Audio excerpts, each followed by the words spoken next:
brand just was too shabby chic. You know what I mean? I was printing my labels on my home computer. I mean, you've got to start somewhere. So that was my sort of barrier to entry. It's like, how am I going to get this off the ground? Do it yourself. So I did it myself, right? But in my mind, it was like, I'm a small fish and I've got to work my way up. It could take 10, 15, 20 years. What? I've got 20 years. I want to do this right now, right? So when I rebranded, I was like, right, my whole vision is I'm going to be the Black Estee Lauder. And I'm going to have about 10, 15 brands under me in the next 10, 15 years. So I was just stealing with pride, just looking at their website, looking at mine, looking at mine. And now my brand is so iconic, when you go on my website and you see it, you feel like you're on Estee Lauder Clinique. And they've been around for 50 years. So when my brand is getting pitted against these brands and women, because my formulations are brilliant, then I'm like, yeah.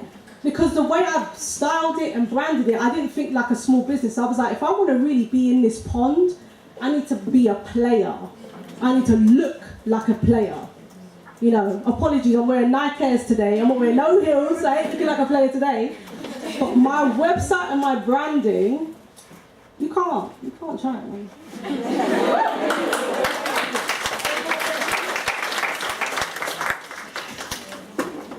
Hi, my name's Nia. I have a question for like those who are like around like 18 to 20 and considering going uni. And I saw that the course that you're doing is completely different to business, and I'm sure there's a lot of people around the ages of like 16 who have those ideas of being like, oh yeah, I could do business, I could bust on my own business and get everyone out on the street.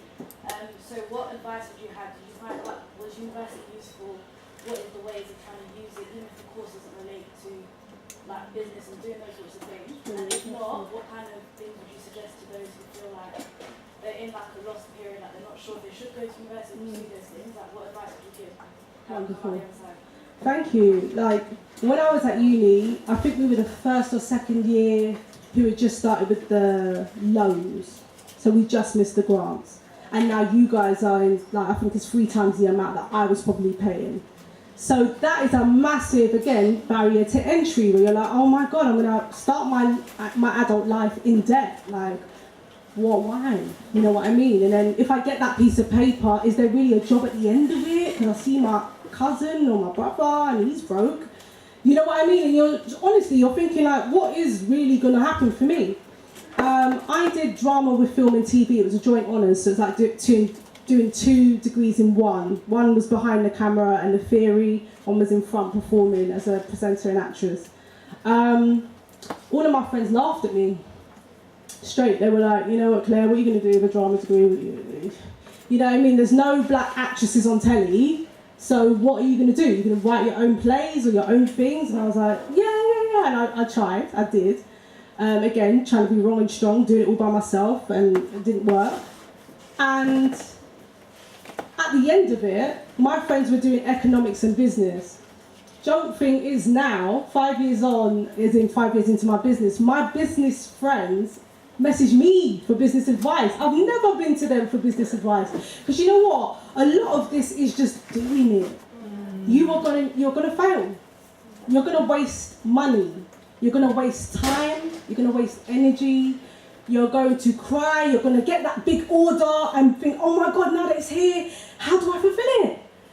You know, I had an order from Glossybox for 30,000 products, and I spent 30 days doing that from the covers of my bed because I was unwell, by hand. So I know, if you put me to the test, I can make 1,000 products by hand a day.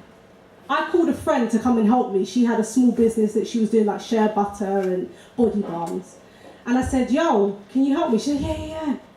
Do you know what? Someone put an order in to me for 50, and I tried to do it, and I got to 5, and I was like, oh, can't be bothered. I was like, babe, don't bring that energy to my house, you know. Making sure that you're on point. Like, this Glossybox, like, it's global. I'm in the same box as Lady Gaga and Katy Perry and everyone. She did about 25 for me, and she started feeling sick.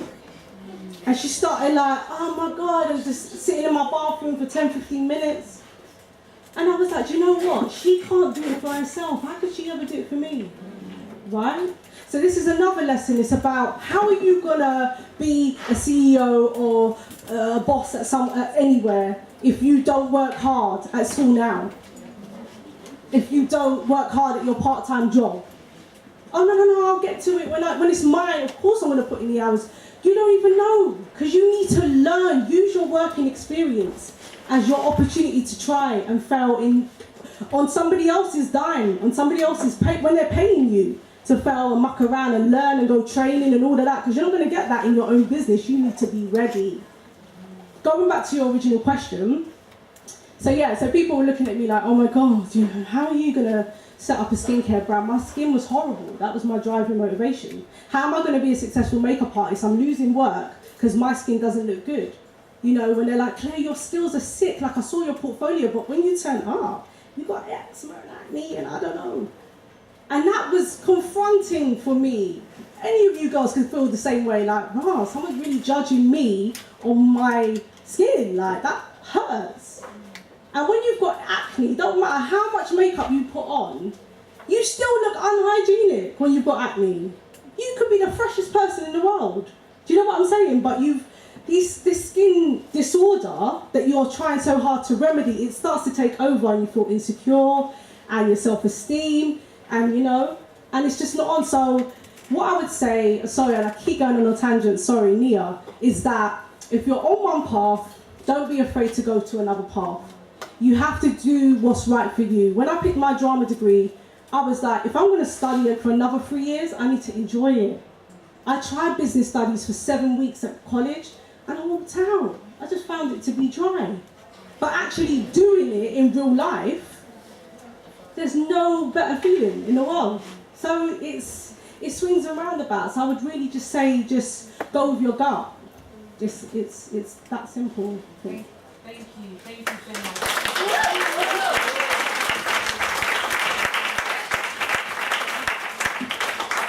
So if you need to leave now, thank you so much. And can we start with you, Hope?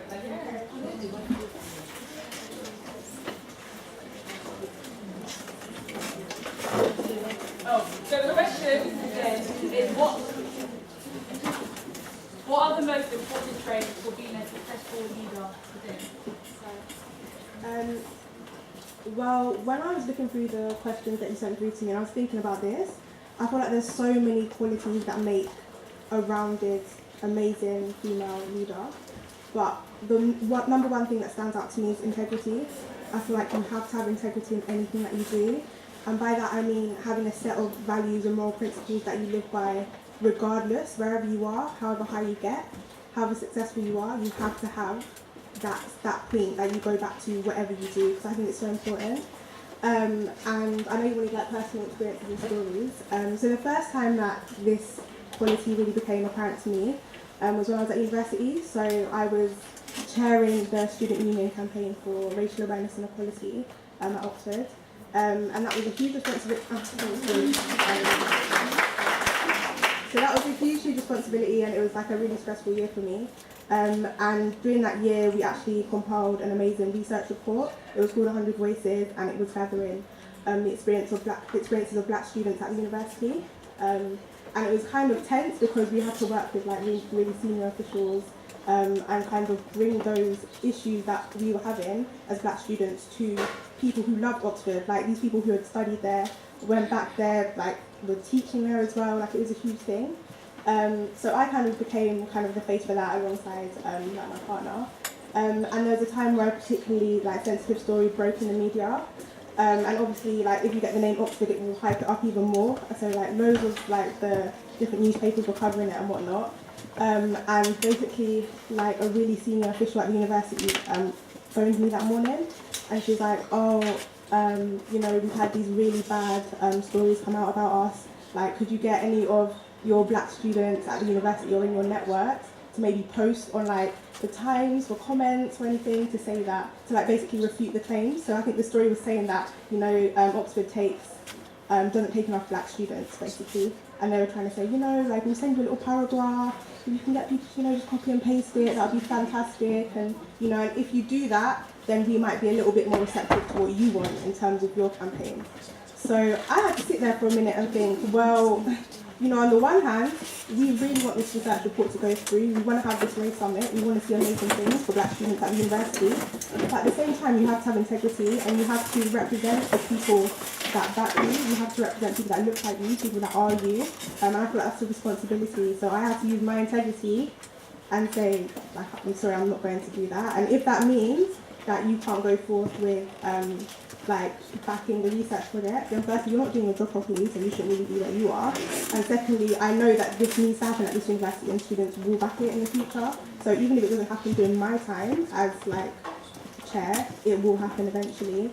But I'm not going to sacrifice kind of my moral principles or anything, because I just feel like there's so much emphasis on like image and hype in terms of being a leader, especially in like the social media environment. Like it's very easy to like create an image for yourself that people look up to, but I feel like that isn't success. Like success is in substance, not an image.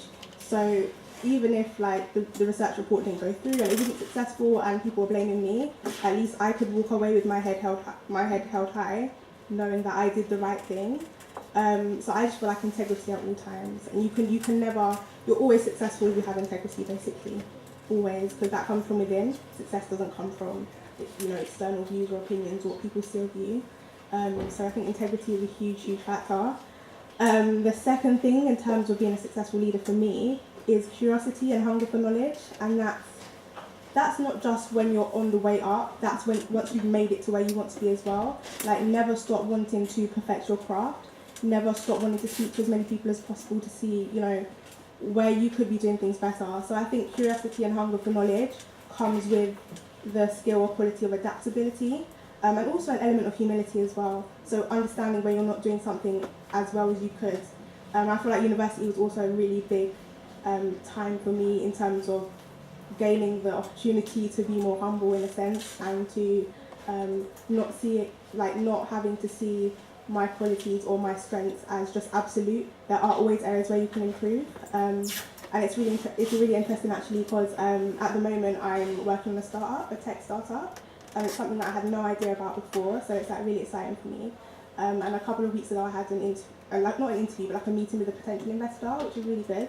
And I remember him just firing all of these questions at me, like, you know, how are you going to monetize this? How are you going to do this? Like, what's your year plan or whatever? And he kept saying stuff like, oh, you know, don't be offended, like, don't be offended, I hope you're not offended by what I'm saying, etc., etc. And I just had to stop him, and I was like, you can't actually offend me, like, this is a product that I really want to see be successful. Any criticism that you give me, I'll take it, I'll develop, I'll adapt it, and I'll come back to you with an amazing product. So you actually can't offend me, like, you actually can't. Either you've given me room to grow, or, like, I don't take it on, like, if I don't think that it's actually founded or based on something, like, solid. So, yeah, don't be offended, like, always be willing to grow, always be willing to just see where you can, yeah, learn as much as possible, really. And that doesn't have to be from books. I know that we've spoken a lot about, like, education and university, and, like, degrees linking into your careers and whatnot, but, you know, you don't have to grow just by, like, being in your books. Like, you can go to so many events. Like, last month I tried to go to a new, like, networking event every week, even if that's just through finding something on like Eventbrite or something. Like, you always meet someone amazing, always take people's details, always see where you can have a conversation and learn something that you know you didn't know about before, something that you can, you know, something obscure that you can learn, that you can perhaps put into a different area of what you do. Just meet people and be open, basically. Always want to grow, always stay hungry. That's the biggest thing for me. Nice. And yeah, sure. Okay. Hi everyone, it's so nice to see so many beautiful faces, and Victoria, thank you so much for having me, because honestly when I heard that you were doing this, I was so honoured that you actually wanted me to be amongst such great people, so thank you so much. Before I even go into that, is it okay if I give like a mini introduction into myself? Okay, so because some people might be looking at me and thinking, who the hell is this girl, like who are you? So just let you know a little bit about me. My name is Nissy. I started out, started my story in East London. I've lived in East London my whole entire life, so shout out to anyone here from East London. Yeah, thank you. We're always in the building. Yes, I love it. Started my story in East London. I've been brought up there my entire life. I went to a state school in Stratford called Sarah Brunel Girls' School. Woo-hoo! Shout out to my girl over there who went to the same school. Went to a state school in Stratford, Sarah, but now wasn't the best. Now it's improving, but it wasn't exactly the best of schools. But, you know, I didn't let anything get in my way. I was always determined to kind of do well. After that, I went on to sixth form, which was an okay, better sixth form in Essex called Bill Sixth Form. After that, currently now, I'm studying at the University of Cambridge, studying English literature. Everything that I'm saying, by the way, is relevant. I have a reason as to why I'm saying it, so don't just think that I'm just saying it for the sake of saying it. Studying at the University of Cambridge, doing English, but alongside my academic career as well, I do a whole bunch of other things. So I do presenting, hosting, doing events, doing panels and talks, this kind of stuff. And I do YouTube as well, so I'm a YouTuber. Make sure you subscribe to my channel, guys. I had to plug myself there. And everything that I do essentially is about motivation and inspiration and helping people to see their full potential and to see that they are great no matter where they started from, just like you said, Victoria, which I think is something really, really important that I want every single one of you guys to take away from today. It does not matter what background you come from. It does not matter where you started. It does not matter what color you are. As long as you are determined to do well and to be successful, you will get to your destination. Yes, the journey might not be easy. It might be difficult. You might encounter a lot of, setbacks and difficulties, but that's life. It's life. And I'm 20 years old, and in my 20 years of living, I've noticed that life comes with a whole load of hurdles and hardships and pain and suffering, so much of it. But regardless of all of that, we always have to look forward and to our end goal, which is why I love Claire as well. She was absolutely amazing. But yeah, so to kind of go on to the actual question that you asked, traits that make a successful leader, yeah? So the first trait that I would say that makes a successful leader is understanding. One thing that I think that everyone needs to remember is that you're working with human beings. And as I mentioned, in life, you get a lot of setbacks, you get a lot of things happening in other people's life. As Claire mentioned, you have no idea what is going on in someone's life. Someone could have lost someone yesterday, but is still coming up and turning up and smiling in your face and networking with you. Someone could have broken up with a girlfriend or a boyfriend last week, and yet is still showing up. So for me personally, I believe that, as Claire mentioned, we need to treat every single person that we meet with respect and dignity that they deserve as a human being, and ensure that as a leader, you make sure that people feel comfortable around you and that you understand their circumstances. Understand that just like you, they have thoughts, feelings, emotions, and that they are there looking up at you, hoping that you will show them something, offer them something that is more than maybe other people can offer to them. So that's definitely number one. I'll say understanding, being understanding to everyone that you come across, treating people with respect. The second thing that I would say is serving. I feel as though being a leader is about serving other people. Being a leader is about being outside of yourself. It's got nothing to do with you. Of course, you're the one that's being the leader, but you are there to serve other people. As I mentioned, people could be looking at you, people could be looking at you as motivation, as encouragement. People could be looking at you as that one bit of hope. They might be at their last straw and not know what else to do. They might be in depression or whatever it is. And they might be looking at you as that last piece of hope for them. So you need to remember that you are there to serve other people. Put people ahead of yourself. And as Claire kind of mentioned, she mentioned that she was a Christian, and so am I. And that's one thing that I've always learned within my course, with my personal relationship with God, is always been to serve others before yourself. And then what will happen is that you will see that people will want to serve you, because you have ensured that you have nurtured other people before yourself, that you have shown a selflessness that they would admire and that they would love, because you're doing it out of the kindness and the love of your heart. Then people will want to work with you. Then people will want to join in with whatever business or whatever plan you have. Then you will see that randomly out of nowhere, you're looking maybe for a venue. Someone will come and say, I've got a venue for you. Maybe you're looking for brands to sponsor you at your event, and they will come and say, do you know what? Here, let me sponsor you. Because you have learned to serve first before anything else. So that would be number two. And finally, kind of similar again to Claire, will be perseverance. Perseverance is so key to anything that you want to go on and do.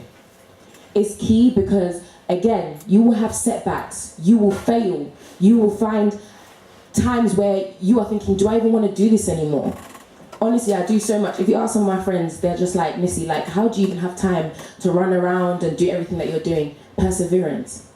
Because I love it, because I'm motivated to do it, I continue doing it. And no matter what setback comes in my way, no matter what difficulty is thrown at me, no matter what has happened in my personal life, I will keep going. I will focus on that end goal, and I will let nothing get in the way of me.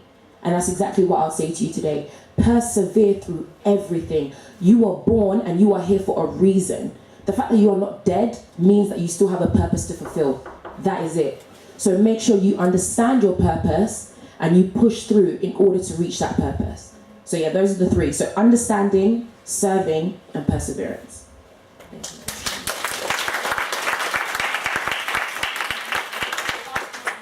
Yes, last but not least. Hi everyone, my name is Cynthia Yoon. I'm currently working as a management consultant at KPMG. I'm gonna kind of introduce myself, my story through one of the strengths that I think is really key to being a successful leader, which I think resonates throughout the panel today, which is perseverance, having that grit. So I was born in Korea and then I moved to the States when I was 11 or so, and I moved to an area where there weren't that many Asian people. They're just full of white people, and we were just this kind of interesting creature. And people just kept looking at us. This one person even stopped me and was like, are you an Asian? I was like, yes sir, I'm an Asian, Korean American to be more specific. And he's like, oh, all right, thanks. I don't know why people always need to kind of like validate their thoughts on who I am, and if who I am does not meet their expectations, and they just kind of get angry at me. They're like, no, I think you're Chinese. I'm like, I'm pretty sure I'm Korean American. They're like, no, are you sure? I'm like, yes, I'm pretty damn sure. And then seeing your parents not being able to speak English, they're new to the country, they can't really help you out, and you gotta be there to take care of your parents yourself, right, at age 11. And seeing them being yelled at, being looked down at by other people, that just like really frustrates you and makes you really angry. But what's important is that turning that anger into something positive, that energy to do something about it, to fight for awareness, racial equality, and so on. So I did a lot of work around that during high school and so on. And also after high school though, I mean, sometimes reality hits, right? Okay, I've done really well in school, but how am I gonna have money to go to college? You know, scholarship is pretty hard to get. How am I gonna go to college? So I actually thought about, you know what, whatever, I'll just work somewhere and support my parents. That's more important to me than, you know, me going off to college. Like Claire said, like, you know, sometimes you don't know if you are gonna really get a job after that. Is this really gonna be worth it? It's 4 years of education and lots of student debt. Is it really worth it? You know? But I don't know, sometimes like God works in mysterious ways, and I got scholarship from the Gates Foundation, Bill and Melinda Gates Foundation, to go to college. And that required me to search through so many different scholarships. I think I applied to like over 1,000 different ones. I mean, I didn't hear back from most of them, but one I heard back. And one that made such an integral impact in my life, because it was for students of color coming from low socioeconomic status whose parents have not gone to college before. And that community was so powerful for me. That scholarship didn't come with just the money for me to go to college and learn, but it connected me with so many other people who were like me. And that really inspired me and kept me going. And so my aspiration was to continue to work in that space, work for gender equality, and especially race, gender, socioeconomic poverty alleviation, and so on. And I went to Vietnam for 10 months to do a research on marriage migration of Vietnamese women to South Korea. And I went in there with this naive thought that I'm gonna change the world. I'm gonna bring this nationwide women's equality movement, poverty alleviation, and so on, and I failed miserably. I got hit by a car. I couldn't get any justice though, because it was driven by a rich Vietnamese boys in their Porsche Cayenne, and they were hitting everybody in the street. But the government cannot do anything about it because they're so damn rich and powerful. Couldn't get any justice. I almost got abducted, I got scammed, I got sexually assaulted, and so on. It was a really difficult moment, and also a moment for me to actually recognize that, damn, I'm so lucky because I can just leave this country. And all this experience is actually, even though it was so hard, that actually enabled me to be able to empathize with other sexual assault survivors, right? So I then worked with the State Department to institute a system of support and education for the embassy and so on to protect and support sexual assault victims. Because the Vietnamese embassy folks that we reached out to, because some of us did have various sexual assault experiences, and they're like, well, were you wearing long sleeves, and what were you doing? Were you walking late night by yourself? I'm like, are you serious? And you work for this embassy? How much cultural awareness and sensitivity do you have? Do you have any kind of education, understanding, empathy for what we are going through right now? Right, so, but anyway, that was difficult but also rewarding experience to connect with other people, and now many people who go through this Fulbright scholarship will have the system of support for them from the embassy. And then from then on, I also created an online campaign, a Korea chapter for Halabek. I don't know if you guys heard of Halabek. It's like anti-street harassment movement. It's global chapters, but there's one in London as well. So after that happened, I think my life is like full of interesting perseverance and so on and stories. And working now at KPMG also comes with quite a few challenges. I mean, so one client asked me, she was like, "What's that little Asian girl doing here?" And I was like, I have skills and knowledge, and that's why I'm here.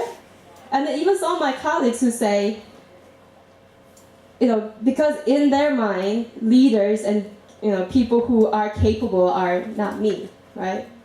So this one colleague of mine, this kind of ties into my next point on what it means to be a successful leader, which is to be an adaptive and inclusive leader. And this colleague was telling me Cynthia, that woman right there, she's Black British, and that's the only reason why she's a senior manager. You can replace her. And that really upset me because I am not going to be there because I'm this face of diversity. So this is what my colleague has called this other senior manager. I'm going to get there because of my own skills and my own abilities. And that's something that we need to keep thinking, right? And so I actually, after 2 years at KPMG, started my own team and capability. But in the beginning, nobody thought I was going to be able to do that. But you just gotta keep going, keep proving people wrong. It sucks that you have to prove people wrong, right? Why can't they just trust you, support you to begin with, right? Yeah. But that's what we have to do, especially as BAME women. Kind of going off on tangent, but in KPMG we also have KPMG Network of Women, which is fantastic. But I had conversation with BAME women, and we talked about how different the conversations around white feminism is compared to BAME feminism. How, if you think about voting rights and all that kind of stuff, people say, oh, gender equality, women's right, women can vote. What women were able to vote? White women. Was it Black women? No. Was it Asian women? No.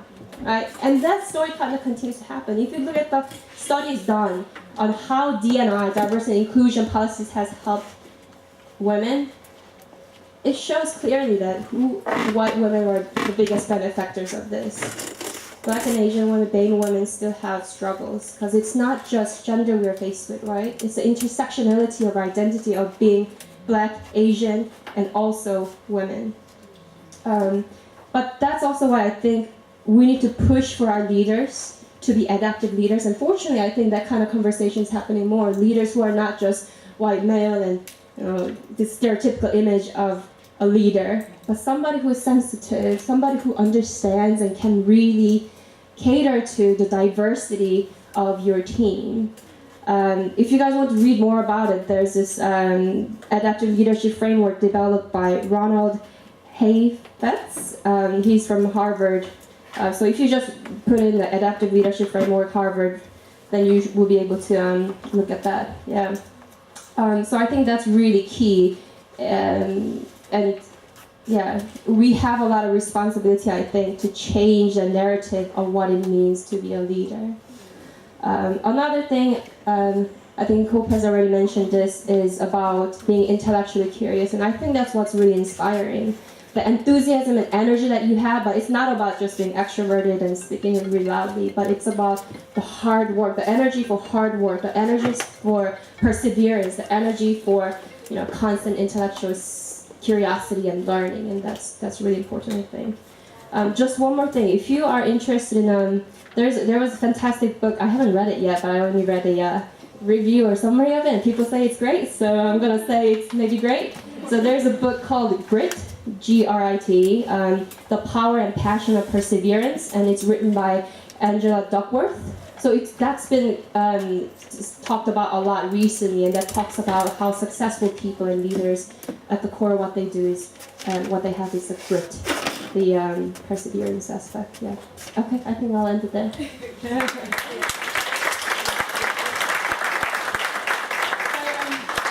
On to our next question. Our doctor is now here, so we'd like to make your way to the panel.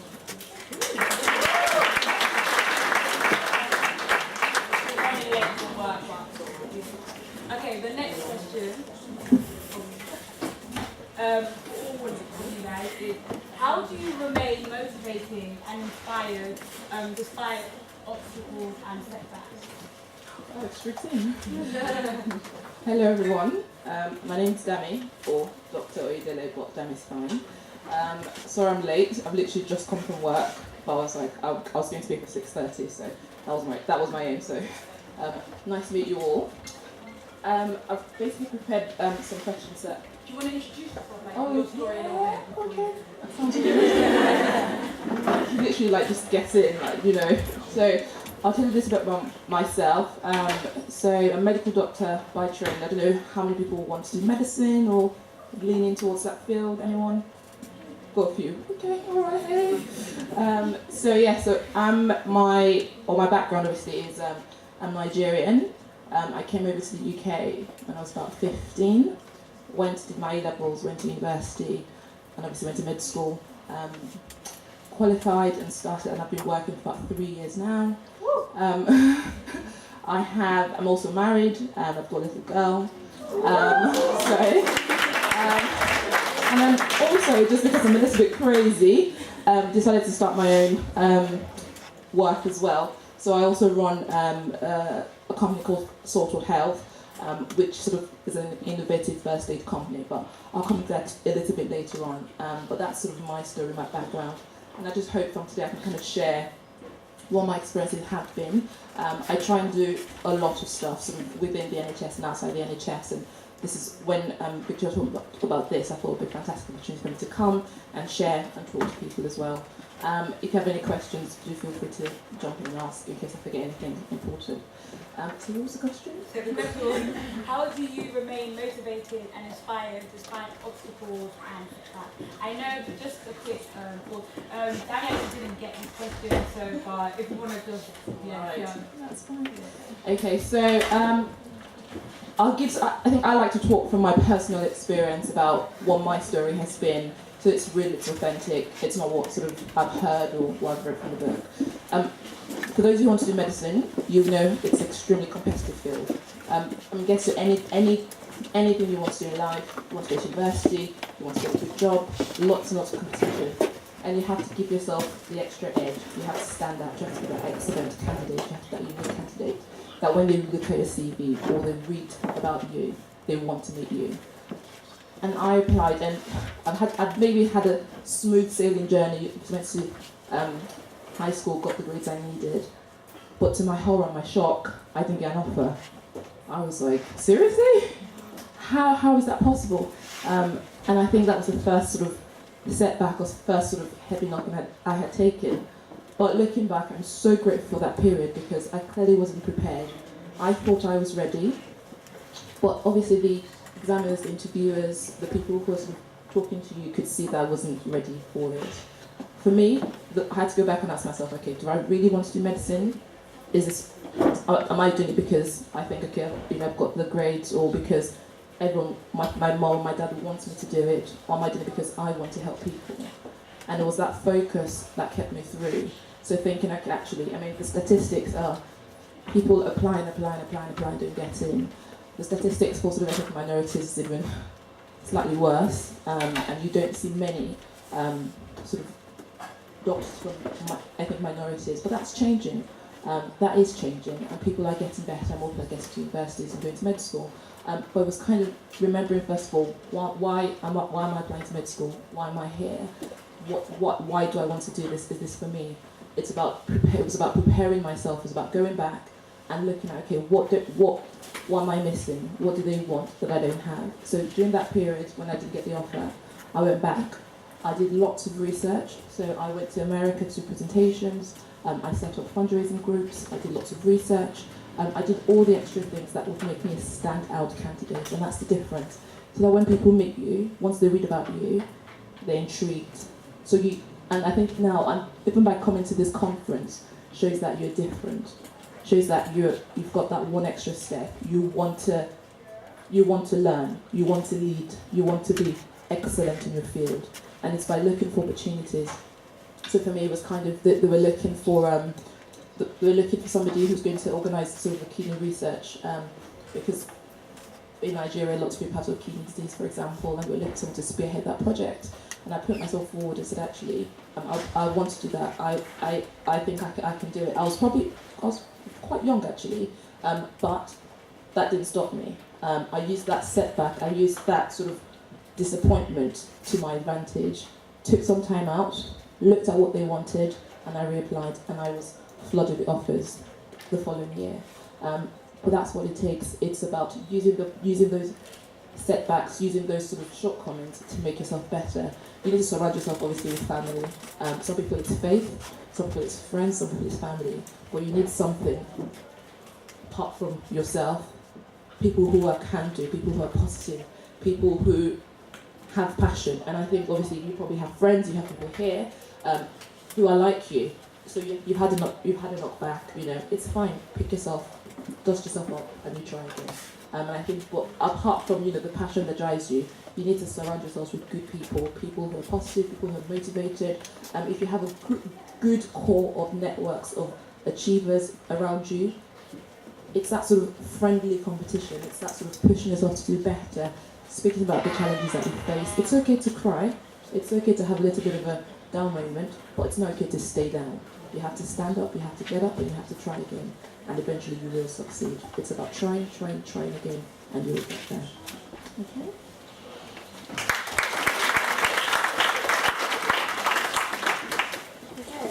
So, you want to question, please? Okay, so the question is, how do you remain motivated and inspired despite obstacles or setbacks? Okay. Actually, I have a very similar university experience to you. I remember when I was applying, like doing my UCAS applications, applying to do English actually, and I wasn't sure where to apply. I didn't really have much confidence at that time, so I wasn't really sure. Like I was getting my list together. I had some really good universities on the list, and I remember going to like my university like careers advisor and like giving him the list and him being like, "Oh, I don't think you're gonna make it. Like I wouldn't bother if I was you," kind of thing. And I was like, okay. That's good then. Like I really like when people tell me those kind of things. Like it's actually fun for me. Like for you to tell me that I can't do something, because when I come back to you later, then we'll obviously have a conversation. And we did have a conversation. Like when I came back after my first year of uni, I always knew you were gonna make it. Like I always knew you were gonna make it. And that really showed me that you can't listen to what people say, because for him that was an offhand comment. Like he probably didn't remember he said that. But for me, that stuck with me and it still sticks with me now.